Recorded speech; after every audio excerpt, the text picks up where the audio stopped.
अस्सलामुअलैकुम नाज़रीन।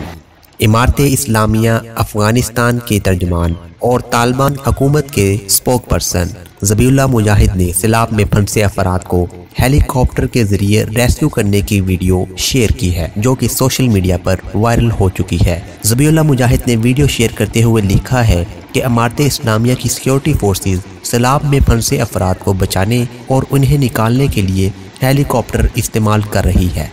वीडियो में देखा जा सकता है कि दो मुसलमान नौजवान सैलाब की जद में आते हुए दरख्त पर बैठे हुए हैं और इनके चारों तरफ पानी बड़ी स्पीड में गुजर रहा है। तालिबान हुकूमत ने फौरी तौर पर अपना हेलीकॉप्टर इन नौजवानों की मदद के लिए भेजा और हेलीकॉप्टर के पायलट ने इंतहाई मुहारत के साथ इन दोनों नौजवानों की जान बचा ली है। तालिबान तर्जुमान ने बताया है कि गुज़िश्ता 24 घंटे के दौरान सैलाब में फंसे हुए 321 अफराद को हेलीकॉप्टर के जरिए महफूज मुकाम पर मुंतकिल किया जा चुका है। नाजरीन, इससे कबल 26 अगस्त को पाकिस्तान में 5 नौजवानों की वीडियो भी पूरे सोशल मीडिया पर वायरल हो चुकी है। 5 घंटे तक पूरा सोशल मीडिया दुहाई देता रहा कि इन 5 नौजवानों को पाकिस्तान की हुकूमत हेलीकॉप्टर के जरिए रेस्क्यू करे, मगर कोई भी इन नौजवानों की मदद के लिए ना आया। इसके बरक्स अफगानिस्तान की इस्लामी हुकूमत इमारत-ए-इस्लामिया की जानिब से पूरे अफगानिस्तान में जहां कहीं पे भी लोग फंसे हुए हैं,